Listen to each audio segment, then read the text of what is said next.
ابعد يا حزن، ابعد يا حزن، خليني مرة ارتاح، وخل مرة بحياتي افرح بروحي. جبت سنين عمر وانا صب دموع، اشد جروح غيري وتنزف جروحي. ما اجرح بشر لو كله صير جروح، ولا اكره شخص فد يوم اذاني. ايش قد صعب البشر ينجرح جرح لسان، وما اقدر اخلي مواسى بلساني.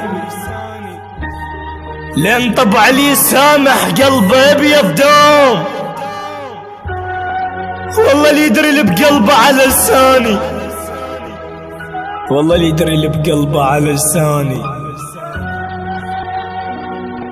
خادمكم الشاعر حسون الصغير.